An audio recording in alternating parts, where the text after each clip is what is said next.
Olá, meu nome é Renata, sou empresária, tenho 39 anos, sou proprietária da Microfácil, na cidade de Currais Novos, no interior do Rio Grande do Norte. E vamos bater um papo sobre esse período Olá, agora. meu nome é Renata. Olá, pessoal, eu sou a Ednete, sou analista técnica do Sebrae aqui de Currais Novos e tenho a honra de estar recebendo a Renata aqui no nosso palco, o palco de ecossistemas da comunidade Potiguaras Valley, que é a comunidade aqui do interior do estado da região Seridó, envolvendo principalmente os municípios de Caicó e de Currais Novos, e a comunidade preparou uma série de eventos, uma série de momentos para você aproveitar o GoRN e, além de adquirir muito conhecimento, fazer network, conhecer muitas coisas bacanas que a gente vem executando aqui no interior do estado. A gente convidou, na verdade, a Renata para bater um papo com a gente, principalmente porque a Renata ela é proprietária de um negócio, né? Ela até já se apresentou e falou que é proprietária da Microfácil. A Microfácil é uma parceira de longas datas do Sebrae RN, sempre está conosco em todos os nossos eventos e também contribuindo com a gente como é esse momento, né? E a gente convidou a Renata exatamente para a gente bater um papo sobre a reinvenção dos pequenos negócios.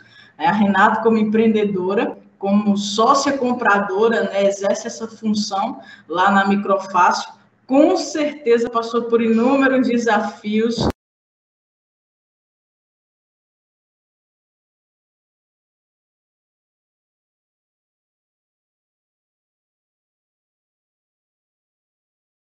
Nesse momento aí que a gente está passando, um momento super desafiador que a gente ainda está passando, e ela vai dividir conosco um pouquinho dessa experiência, um pouquinho não, né? Dividir essa experiência que ela vem trilhando, uma história já de 25 anos de Microfácil. Então, essa não foi a primeira crise, ou seja, a primeira situação desafiadora que a Microfácil passou, e a Renata vai estar conversando um pouquinho conosco sobre isso. Mas, Renata, antes da gente começar a falar da Microfácil, antes da gente começar a falar de negócio, queria que você falasse um pouquinho sobre você, né? Mas e aí, como é que se iniciou essa sua jornada no empreendedorismo? Como é que você se tornou empreendedora?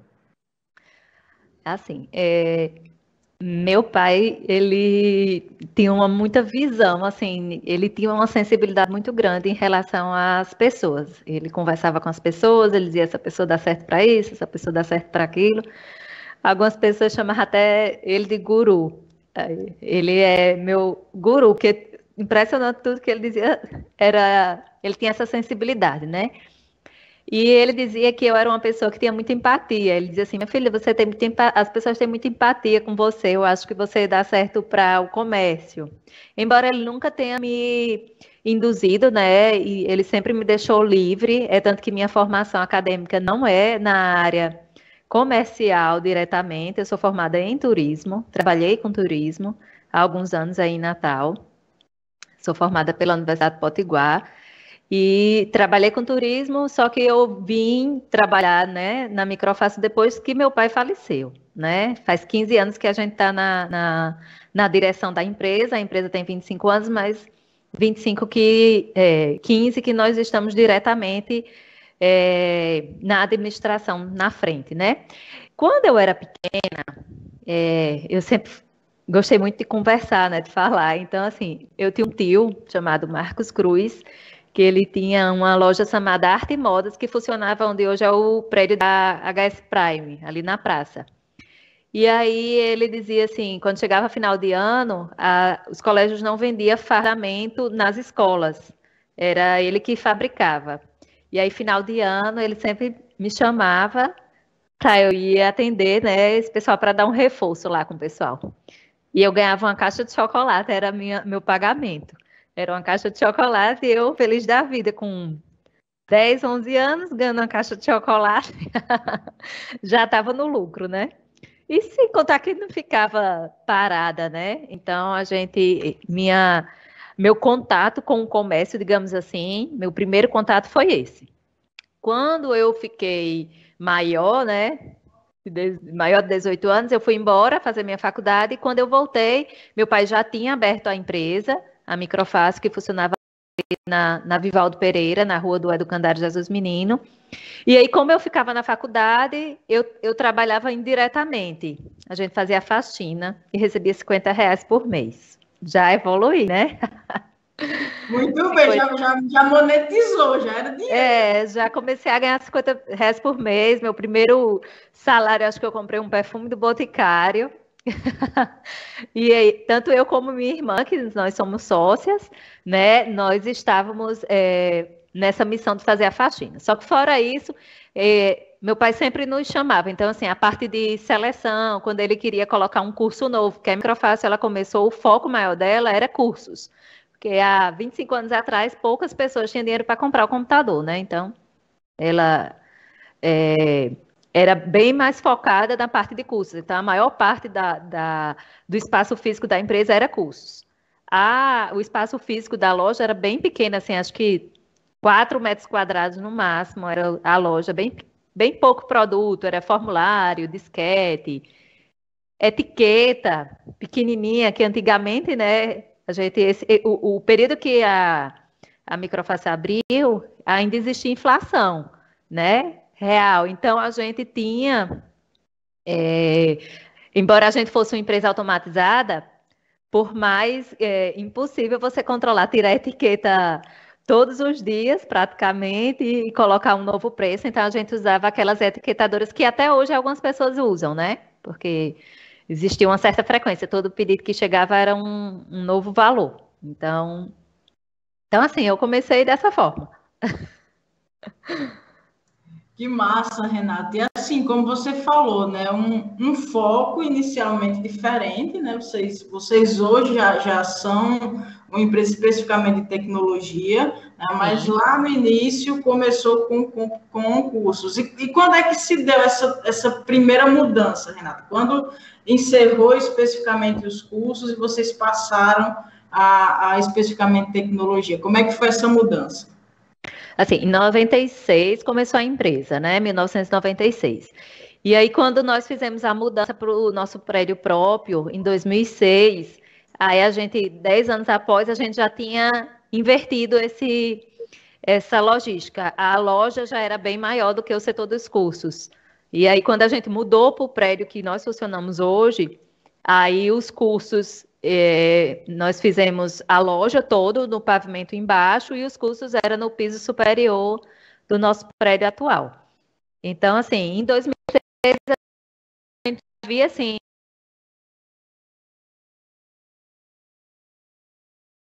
de serviços, que nós também trabalhamos com serviço, assistência técnica, que desde o início nós trabalhamos com assistência técnica, né?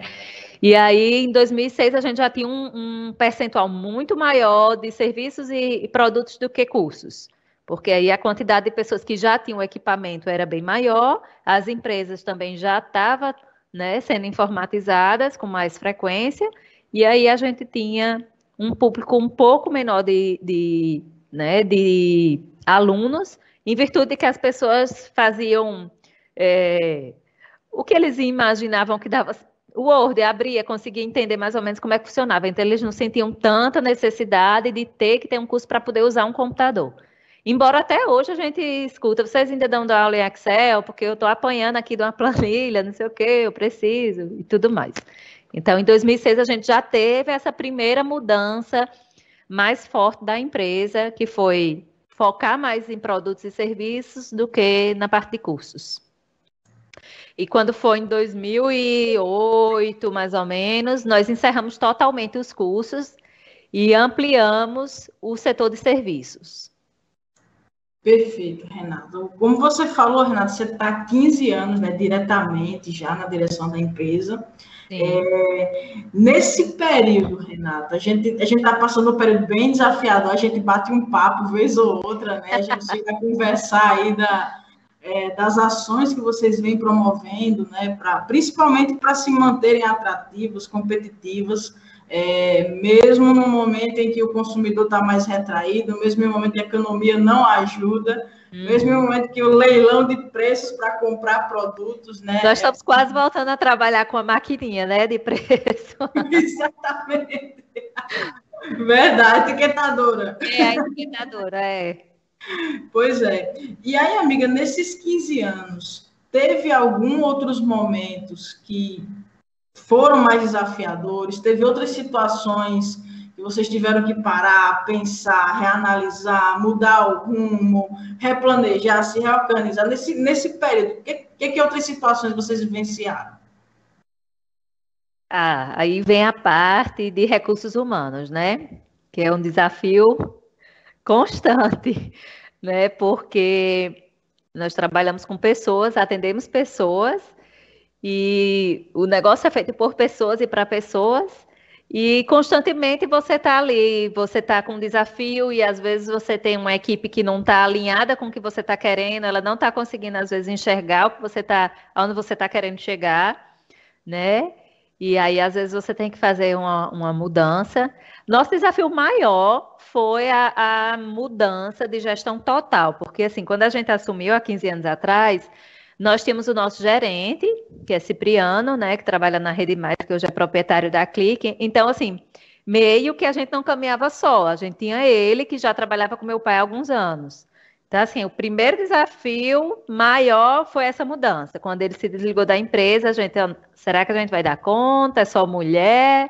É um setor extremamente masculino, e aí... Só que aí, ó, a fé a gente nunca pode perder, tá sempre perto de mim, né? Então, assim, o que é que aconteceu? Deus mandou os amigos da Rede Inteligência Digital, né? Nós somos associados da Rede Inteligência Digital, eu já fui presidente também da rede. Éramos 12 associados, então, assim, com a ausência dele, né? Que foi a primeira ruptura, o primeiro desafio maior, que aí a gente tinha que dar conta de tudo, que tinha acabado a formatura dela, né, de administração, ela é formada em administração. Eu disse, olha, eu não entendo nada de dinheiro, eu sou horrível em parte burocrática, você vai ter que dar conta dessa parte administrativa. Eu desenrolo a parte de produto, essas coisas eu vou correr atrás. E aí a gente dividiu, né, a empresa no sentido de gestão. Ela toma conta da parte administrativa, da parte de processos, da parte de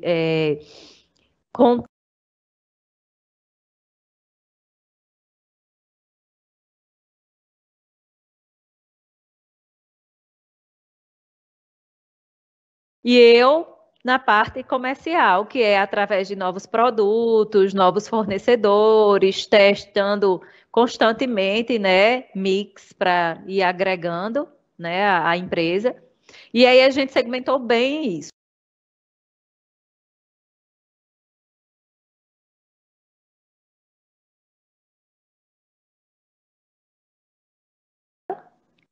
Então, nossa sala é dividida em 3 birôs, você já conhece, né? Então, assim, nosso primeiro desafio foi essa ruptura, né? E agora, será que vai dar conta? Porque 2 desafios, sermos mulheres, a empresa totalmente de mulher, e também por sermos extremamente jovens, né?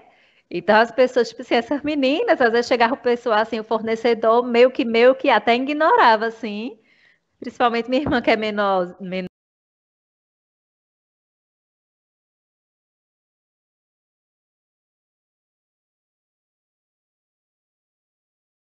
Então, assim, esse foi o desafio. É tanto que hoje a gente tem alguns parceiros nossos que dizem assim, olha, deixa eu vou lhe dizer uma verdade, que assim, quando seu pai morreu, eu tenho certeza que a empresa ia fechar, porque assim, eu não dava fé em vocês.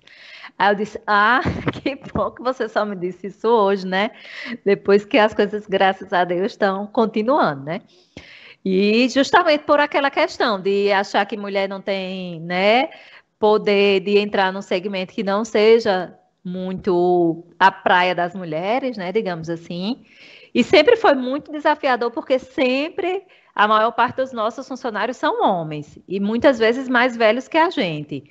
né? E assim, existir esse respeito, essa forma como a gente, né, se impõe, essa forma como a firmeza e tudo isso foi outro desafio que a gente teve, mas foi aí onde o pessoal da ID me ajudou bastante, porque aí eu consultava meus amigos experts, que também estão há muitos anos, de várias áreas, de várias regiões, então eu ia de nível igual, então assim, eles ficavam surpresos, eu pegava o telefone, ei, o que é isso, o que é não sei o quê, aí eu chegava bem, né, preparada, porque assim, quando a gente se prepara, a gente não tem medo de enfrentar o que vem, né?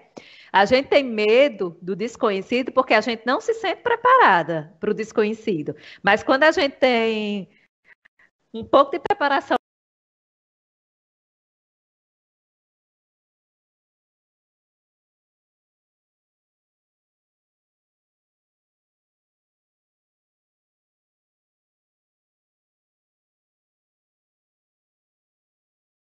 e foi isso que foi acontecendo. Algumas coisas eu não tinha domínio, mas aí a rede, né, ela era dividida. Algumas empresas eram mais em software, outras empresas eram mais em serviços, outras empresas em provedores.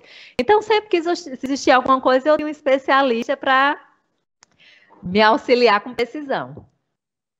Bacana, Renata. Você trouxe temática de vários palcos aqui do URN, que é exatamente essa inserção da mulher nesse meio da tecnologia, né, que ainda passa por muitas dificuldades. Você acabou de citar um exemplo, né, o seu exemplo, né, Renata, de sofrer preconceito, de ser desacreditada por estar em um meio que, na sua maioria, é masculino. Isso hoje diminuiu, Renata, tem que ser hoje enxerga do mercado em relação à participação feminina nesse meio tecnológico?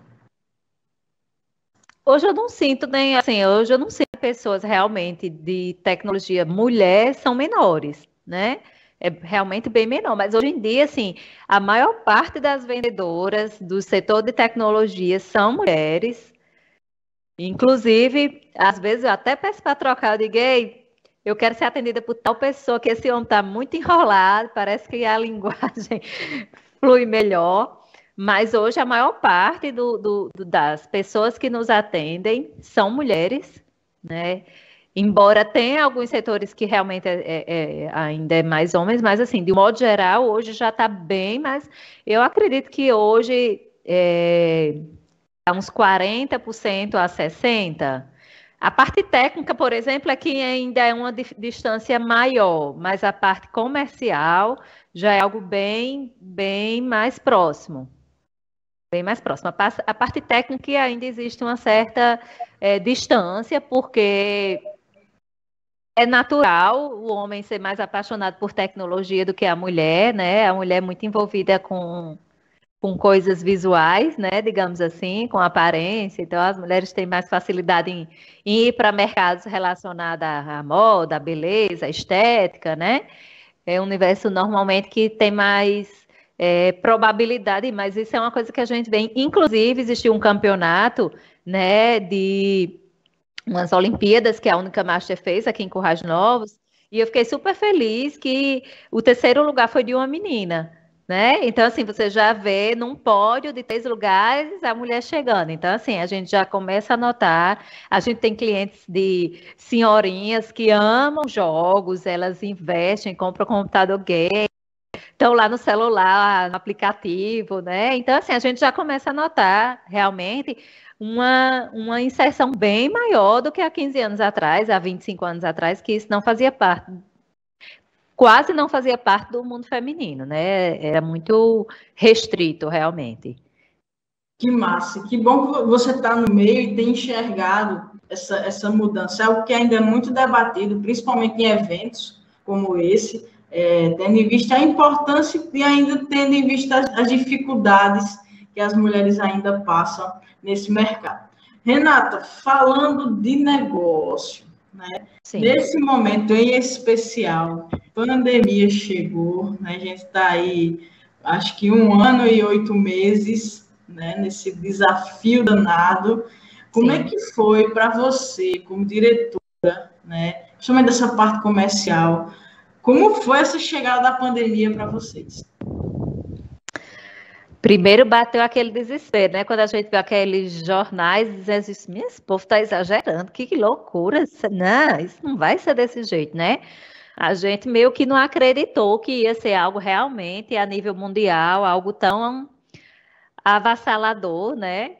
E num primeiro momento a gente ficou bem tranquila porque a gente achou que isso não ia chegar aqui, né? A gente achou que era uma realidade assim a nível fora do nosso país. Eu digo, não vai chegar nada não aqui, de jeito nenhum, isso é exagero da mídia e tudo mais. Aí foi passando um mês, 2 meses, aí foi começando a chegar mais próximo da gente, né? E aí a gente vendo que as coisas realmente eram como estavam falando, né? Aí a gente começou a montar uma estratégia. A primeira estratégia foi, já que está meio que tudo fechado, a gente não está podendo funcionar como é para funcionar, vamos liberar todo mundo para férias. Então a gente liberou quase que todo mundo.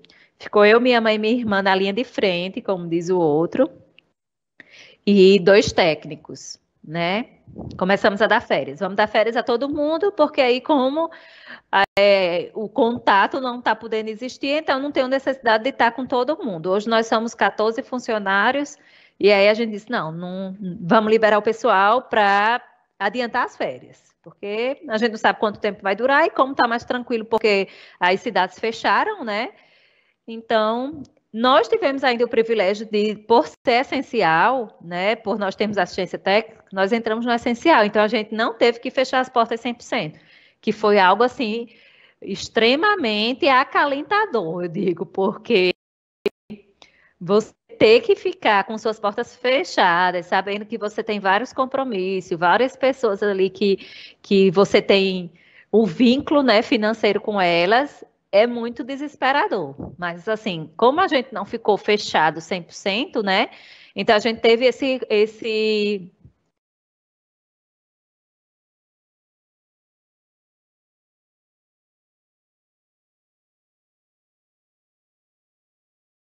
positivo, porque muitas pessoas não investiam em tecnologia já há algum tempo, porque tipo, uma casa com 5 pessoas, existia um único computador para todo mundo, né? E aí, com a questão de todo mundo ter que ficar no online, né? Assistindo aula online, trabalhando online, fazendo tudo online, as pessoas terminaram tendo que se abastecerem de produtos tecnológicos. Então, assim, para a gente foi super positivo porque as pessoas precisaram dos nossos produtos. Então, a gente não teve queda de faturamento nesse período, onde foi uma realidade de queda muito brusca para uma quantidade muito grande de empreendedores, né?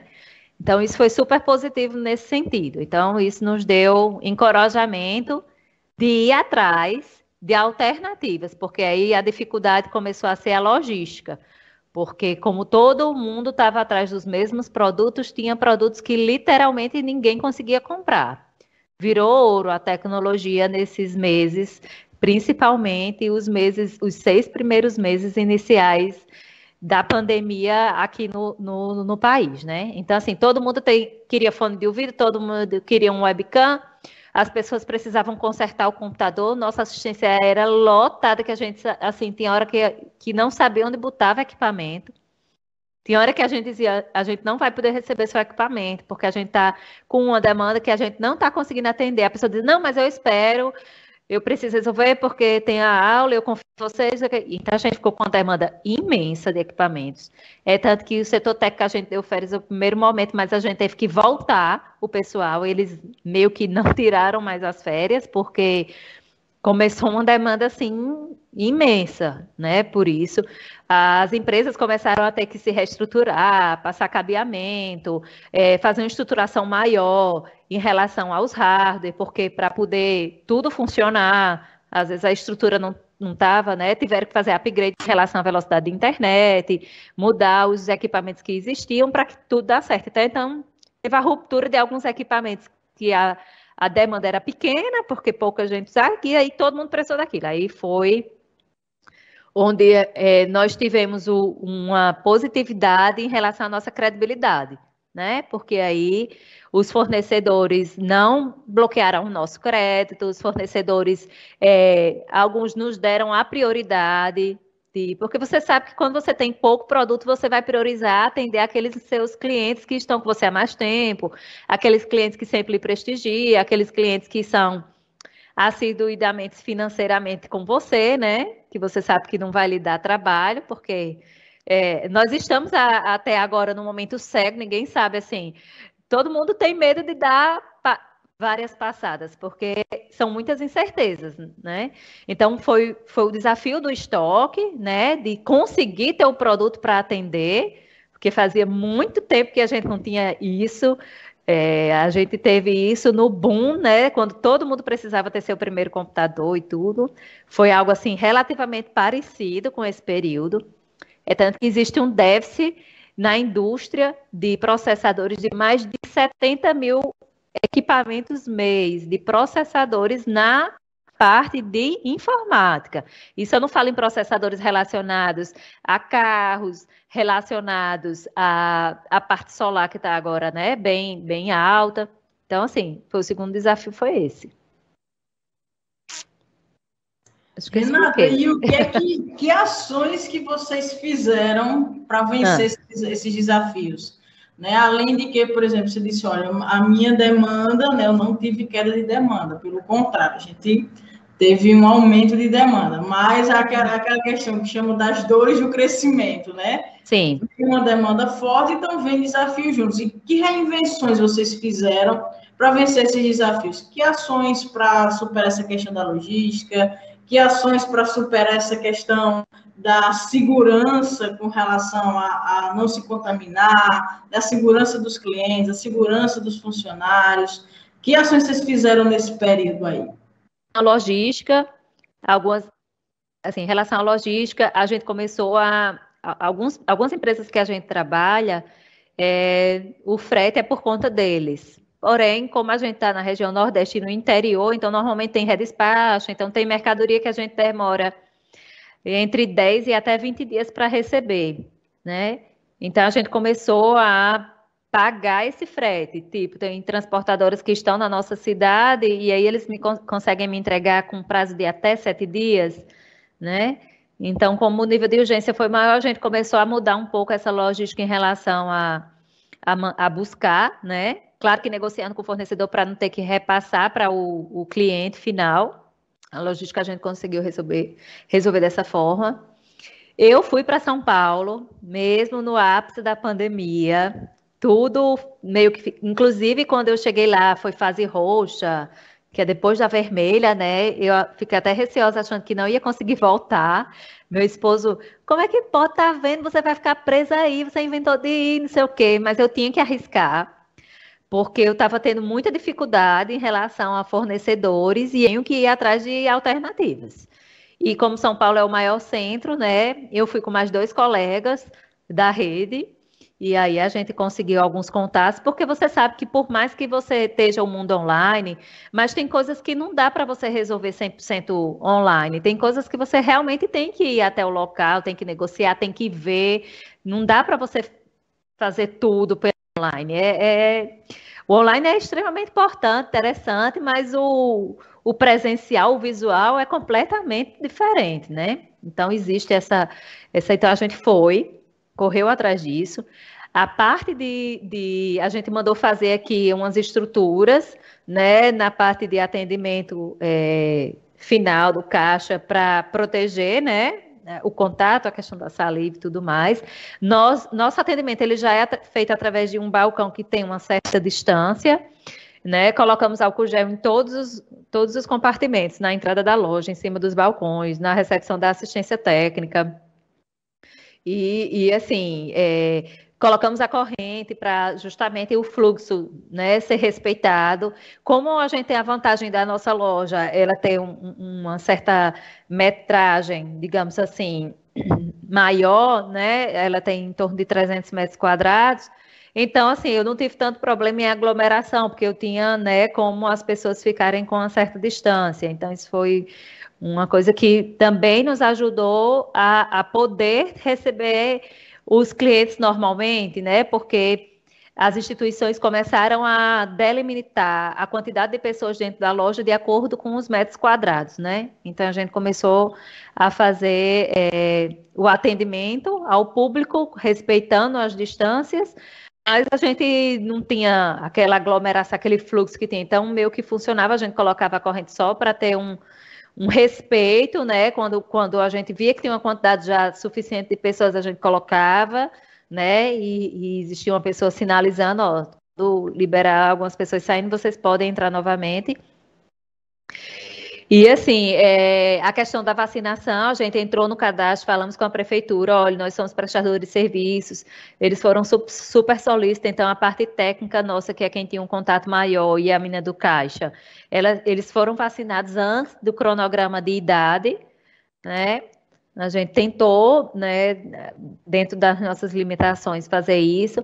Quando tinha algum funcionário que tinha suspeita de alguma, ele era afastado, esperava aquele tempo para fazer o teste, para saber se podia voltar, né? Em nenhum momento a gente descumpriu isso, porque, inclusive hoje, eu estou com a situação de um funcionário que estava no atendimento externo, né, de assistência técnica, e aí hoje era dia da vacinação e ele não foi fazer o serviço, eu tive que remanejar um outro porque ele está na vacinação, né? Então a gente respeita esse cronograma, essa prioridade, né? Porque sem saúde a gente não consegue correr atrás de nada, né? Absolutamente nada. E aí, essa minha viagem a São Paulo foi importante, porque eu peguei muitos contatos, então na hora que aqueles meus fornecedores mais convencionais não têm o produto, eu tenho outras opções, né? E foi isso. Perfeito, Renata. E desse momento assim, né, porque foi uma situação nova para todo mundo, a gente nunca tinha vivenciado algo assim. Você tá no mercado como empreendedora há 15 anos e também já tinha passado por maiores dificuldades, mas não uma tão expressiva como essa. Que aprendizados que vocês aí na Microface tiveram com esse momento, Renata?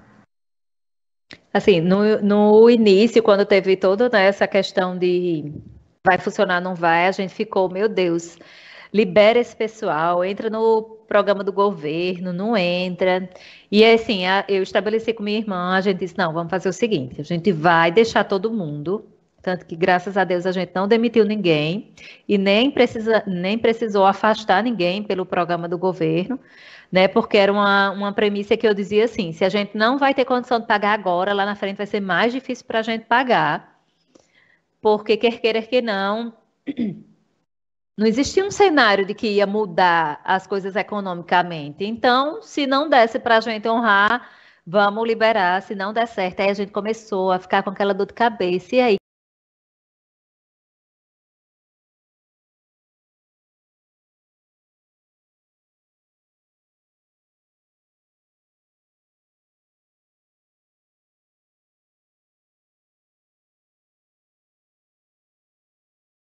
Aí a gente ficou, meu Deus, era a parte mais difícil que a gente pensava, né? Mas assim, graças a Deus, nós não precisamos fazer, nós não precisou fazer isso, né? E isso foi uma coisa que tirou um peso muito grande da gente, porque realmente foi um desafio. Eu acho que é o maior desafio que eu passei até hoje, fora o de uma pessoa assim que, quando a gente veio para cá, tanto eu como minha irmã, embora eu tinha sempre contato com ele sempre trocava ideia e tudo mais, eu não, era um mundo novo, era um desafio, né? Se ia dar conta, como é que o mercado ia receber, se a gente ia conseguir dar continuidade ao que ele construiu, né? A gente tem aquele amor porque desde que ele fundou a empresa, a gente sempre teve contato com a empresa. Nós sobrevivimos da empresa, né? Então, assim, era muitas incógnitas. Então, assim, meu desafio maior de vida foi essa ruptura, né? Quando a gente veio assumir, que foi essa questão do meu pai. Meu pai era uma pessoa que a gente ia conseguir passar essa mesma coisa para ele, embora ele sempre nos ensinou a questão dos princípios, né? O DNA da empresa. Então, assim, meu pai sempre deixou muito impregnado na empresa a questão de você ser transparente, porque tecnologia é um desafio muito grande, porque O que está aqui dentro, ou aqui dentro desse notebook, por exemplo, muita gente às vezes acha que sabe o que é, mas muitas vezes não sabe o que tem dentro. Aparentemente são coisas iguais, mas existem diferenças que fazem com que o preço mude completamente, né? Então, assim, a gente sempre foi muito transparente com o nosso cliente para justamente ele ter a segurança em saber que ele de fato está comprando o que de fato a gente está falando para ele. Então, assim, é tanto que várias empresas da época que nós abrimos fecharam, justamente por não manter essa transparência com o cliente, né? Achar que o cliente, não, que vou enrolar e vai dar, né? Então, assim, isso foi uma coisa. É tanto que a gente está tendo constantemente clientes de outras cidades, justamente em relação a essa questão da credibilidade. Então, o primeiro desafio foi a morte do meu pai, manter esse DNA, manter essa filosofia. Claro que com algumas mudanças, por a gente ser de outra geração, a gente entendia que algumas coisas precisavam ser feitas de outra forma. O segundo desafio veio essa ruptura, né, do gestor. E até foi a pandemia. Então, esses foram os maiores desafios. E agora vem o desafio econômico, né? E o desemprego está muito grande. Está me ouvindo? Estou te ouvindo sim, Renata. Tá. Tô te ouvindo, sim. É que eu mexi aqui e fiquei na dúvida. Então, agora o desafio maior é a questão econômica, porque existe realmente um índice de desemprego muito grande, né? A gente não sabe como é que vai dar, como é que vai ser essa economia. Próximo ano tem política, né? E nossa política é sempre muito conturbada. É tanto que assim as bolsas já estão uma loucura, né? Por causa do endividamento do país, né? Existem duas coisas que muitas vezes não fecham, né? Que é as questões das despesas e das necessidades. É muito difícil encontrar um fator que equalize isso, né? E nós temos um desafio muito grande. Então, assim, nós atualmente o que nós estamos fazendo, eu estou aqui com um relatório, por exemplo, minha mesa é cheia de papel, nunca está organizada. Porque eu não sou organizada, né? Vamos falar a verdade.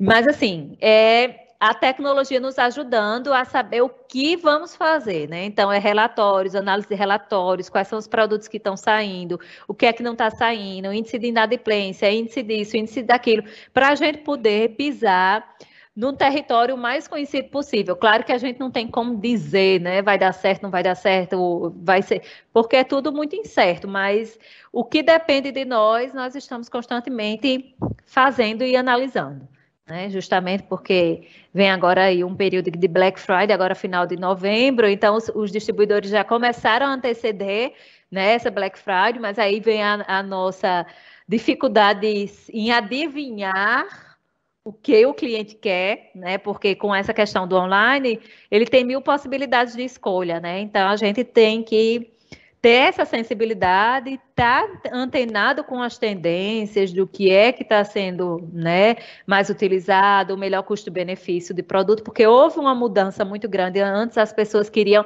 X produto de tal marca, agora o cliente quer aquele produto independente da marca. Claro que tem aquele cliente pontual que quer pontualmente aquele produto de marca tal, porque ele faz questão disso, mas isso é um percentual cada vez menor, né, cada vez menor, porque como o poder aquisitivo dos clientes, de um modo geral, diminuiu, né? Eles hoje procuram, dão oportunidades a marcas desconhecidas, digamos assim. E aí onde entra também a questão da nossa credibilidade, que como nós damos garantia ao produto, nós temos a troca imediata de muitos itens. Então, embora o produto não seja, é onde entra aí a força da história da empresa. Não, como lá eu conheço lá, eu sei que se de repente não der certo esse produto, eu vou ter como resolver. Que aí é a vantagem do presencial em relação ao online, né? Em relação ao online, várias empresas sumiram, você não consegue contato, devido muitas empresas terem voltado só agora, né? Você não conseguiu resolver, né? Por telefone, pelas centrais, algum problema que você tinha. Então, tudo isso é ponderado, né? É desafiador, mas tá dando certo. Há os clientes que disseram, não, a gente aguarda, você com uma demanda enorme de serviço, e o cliente, não, a gente espera, que a gente confia, É exatamente essa questão da transparência, que lá nos primórdios da microfinança, eu cito de forma tão brilhante, exerceu. Renata, a gente, infelizmente, já está partindo já para o final do nosso bate-papo, né? De repente, o pessoal quiser interagir contigo, fique à vontade, né? Vocês podem interagir aí pelo chat com a Renata. Mas, Renata, nesse evento aqui do GoRN, nós temos tanto pessoas que têm empresas, como também pessoas que querem empreender. Né? Que recado você deixaria para o pessoal que quer empreender, ou que deseja abrir um negócio, ou que está no mercado e está passando, de repente, por alguma dificuldade? Assim, a questão de você empreender, você tem que primeiro gostar de pessoas. Segundo, não só de dinheiro, você tem que gostar de pessoas, né? E às vezes você gosta só de dinheiro, não gosta de pessoas. E empreender, você tem que gostar de pessoas, porque você está lidando diariamente com pessoas. Então, é você saber se relacionar com as pessoas. Então, assim, isso eu considero fundamental para um empreendedor. Um segundo momento é você fazer uma pesquisa, né, de mercado em relação ao que você tem já uma afinidade. Porque você constantemente tem que estar buscando, inovando. Então, se você não tem identificação com aquele setor, tipo, eu vou abrir um restaurante, porque restaurante está dando dinheiro. Você gosta de cozinha, você gosta de comida, você está disposta a ter que frequentar restaurantes para, de repente, fazerem teste de pratos novos ou conhecer ingredientes novos e tudo. Que assim, se você escolher uma área que não faz parte do que você gosta, do que você de repente vibra, vai ser difícil a frequência, né? Aquela história de sintonia dar certo, né? Porque aquilo vai ficar cansativo para você, vai ser massificante. Hoje empreender, você dedica muitas horas do seu dia, não só aquelas 8 horas que você está dentro da empresa, você sempre está em busca de informações que às vezes nem está diretamente relacionada ao seu segmento, mas que interfere no seu segmento, né? Porque como tudo é globalizado, como aconteceu esses meses atrás, houve um cargueiro que ficou lá preso na China, e aí isso fez com que a gente sabia que tais mercadorias ia faltar por tanto tempo, porque aquele tempo que ficou lá parado interfere num desdobramento imenso. Então, assim, se você não gosta daquele setor que você está querendo investir, porque é um setor que está na moda, né, digamos assim, vai ser pouco provável que você consiga prosperar, né, que você consiga correr atrás, que você consiga buscar alternativas, né? Então, assim, o conselho que eu digo é: mercado, o Sebrae está aí sempre à disposição, sempre auxiliando os empreendedores. O Sebrae é sempre muito parceiro, né? Eu sou uma empreteca, né? Recomendo muito esse curso. Capacitação, né? Não adianta você achar que, eu já tenho um curso disso e disso, e achar que já vai ser suficiente, porque é tudo muito rápido, muito volátil. Antigamente você fazia um planejamento de 5, 10 anos, hoje esse planejamento é muito difícil de você conseguir fazer, porque as mudanças são muito rápidas e às vezes radicais, né? Então, assim, o conselho que eu dou outra questão é a questão do capital, né? Muitas pessoas às vezes, isso aqui vai dar certo, eu sou uma boa costureira, eu sei fazer isso, eu vou ter tantos clientes no dia, multiplico por isso, vou conseguir tirar um valor X, mas o mercado não é feito assim. Todo dia que você abre a porta é um desafio, você zera ali o que você tinha, né, de meta, começa de novo, né? A gente brinca que quando a gente consegue atingir a meta de um mês, quando vira o mês, a gente diz, eita, tá tudo zero de novo, né? Porque os desafios são diários, né? Então, um dia às vezes é muito bom, outro dia às vezes não é tão legal, e aí você tem que ter um certo capital para ter, né, como segurar essas variantes, que o comércio tem muito disso, né? Não vislumbrar que o que você está vendendo é lucro, porque muita gente, né, mistura, né, tira, me dê tanto, hoje eu estou precisando disso, vou pagar minha duplicada. Não, você tem que ter a consciência que você tem que estipular a sua retirada, não também pelo que você deseja, mas sim pelo que a empresa tem condição de lhe pagar, né? Muitas vezes, num primeiro momento, quando você abre a empresa, não dá para retirar, né? Porque a empresa tem que pagar as despesas, então tem que fazer todo esse planejamento em relação peraí, eu vou estipular aqui que durante pelo menos 12 meses, 24 meses, eu não posso retirar nada da empresa. Então, assim, você se preparou para isso, né? Você tem alguém que pode lhe auxiliar, ou você já fez uma reserva. Então, assim, são muitos detalhes, né? Que fazem parte da vida do empreendedor. Parece ser fácil, mas não é. É prazeroso, porque quando a gente faz o que a gente ama, se torna prazeroso, né? Mas eu digo que a gente vive eternamente numa montanha russa, né? Que tem dia que está lá em cima, tem dia que está lá embaixo, tem dia que dá uma volta, você não sabe para onde vai, né? E basicamente o conselho que eu dou é: procure instituições de credibilidade como o Sebrae para orientar, para fazer, né? Meu amigo Gustavo, estudei com ele.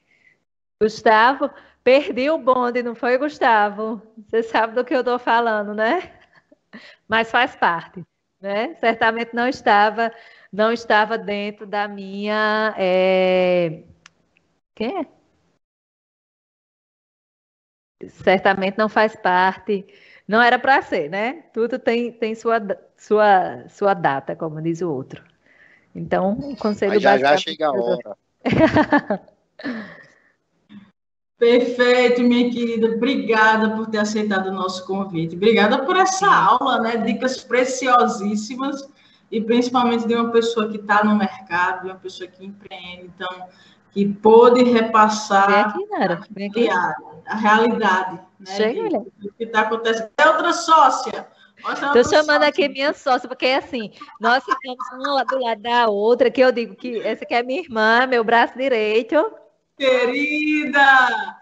Ela é Nara, ela que é administradora. Eu brinco que eu digo, eu gasto, ela paga. Então, assim, quando eu começo a fazer o pedido, eu começo a ver assim, uma mudança de cadeira girando, olha, regalando. Eu digo, Fala eita. com o corpo. Aí tem hora que eu ignoro ela, enfrento, eu digo, eu vou. Aí tem hora que eu digo, tem hora que eu olho, aí eu digo, não, eu vou frear, vou recuar. E ela é meio que o termômetro, né, do que dá certo, porque a gente realmente tem que respeitar. Não adianta a gente só querer ter produto e tudo, né? Às vezes a gente tem que ter o equilíbrio, senão a conta não fecha, né? Aí a conta não fechando, a empresa não continua no mercado, né? É esse o desafio contínuo. Agradeço mais uma vez a oportunidade ao Sebrae, estou à disposição. Vocês sempre foram muito parceiros nossos e é sempre um prazer trocar essa informação, de alguma forma poder passar alguma mensagem, né, para alguém. Eu fico muito feliz em algumas pessoas quando vão abrir novos negócios, que às vezes vêm aqui pedir uma opinião e tudo, embora a gente seja super jovem, não se sinta, né, essa pessoa aqui de peso, mas assim, eu sempre digo que assim, gente, ajudar não custa nada e faz tão bem, né? Porque quando a gente precisa, ai, como é bom a gente receber aquela ajuda, né? E eu digo sempre, gente, não custa nada, então assim, vamos lá. Esses dias eu tenho um amigo nosso que é de Parelhas, Maxon, que ele é super solícito, né? E a gente vai para. Todo mundo conhece Maxon, eu acho, né? Então, assim, todo mundo, eu disse, a gente vai para um evento que vai ter em João Pessoa, próxima semana, de um distribuidor, e aí eu disse, olha, eu não estou podendo ir, não, eu quero ir, mas eu não dirijo, não, eu dirijo, mas eu não quero ir dirigindo. Aí ele disse, não tem problema não, você pega a sua vaga, eu vou levar uma pessoa que eu quero levar, que eu não posso levar mais de duas, e eu vou lhe buscar, de acordo fechado. Corte fechado. Então é justamente essa disponibilidade. Peraí, mas não é com intenção, eu vou ajudar querendo retorno, é porque naturalmente as coisas fluem, né? Porque você está sempre ali com a disposição de querer fazer com que dê certo, que chega alguém que de repente aparece e diz, ei, e você às vezes fica sem entender, mas como é que deu certo isso aqui? Como é que apareceu isso? Mas é porque é as coisas que você vai plantando, fazendo, e quando menos espera, você está colhendo, né? Excelente. Querida, muitíssimo obrigada, viu? Muito bom ter você aqui conosco. E esse nosso bate-papo tá para o Brasil, viu? A gente tem pessoas de todo o Brasil aqui, é o maior evento de inovação e empreendedorismo do Norte e Nordeste. Então, eu espero que essa sua fala chegue aí para muita gente que precisa ouvir, que precisa aprender com quem está no mercado e que gostaria de estar trocando essa experiência. Nós vamos lançar agora, início de novembro, nosso novo desafio, né, que é nosso site. Né? Não deu tempo do Dia das Crianças, mas a gente vai estar disponibilizando, estamos fechando as últimas informações técnicas, né? Que tem toda uma burocracia por trás. Né? Estamos focando na regionalização, né? Nosso site ele vai estar focado mais na entrega rápida no mesmo dia ou 24 horas, que é o cliente que está na nossa, digamos assim, no nosso campo de visão, né? A gente sabe que não adianta a gente querer ir para online achando que vai vender, claro que pontualmente vai acontecer, né? Porque os produtos estão aí disponíveis, às vezes não tem na região, tem na sua, né? Mas a gente tem um foco, a gente, quando foi mensurar essa questão da venda online, a gente foi bem pé no chão em relação qual tipo de produto a gente vai focar, qual tipo de cliente a gente vai querer atingir, né?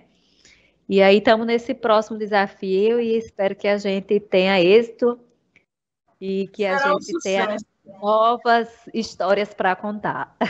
Com certeza, vamos compartilhar a figurinha de novo. Querida, muito obrigada. Todo o sucesso do mundo para você, para a Microface. Que venham mais 50, mais 100 anos de Microface. Eu já estou treinando minha sucessão.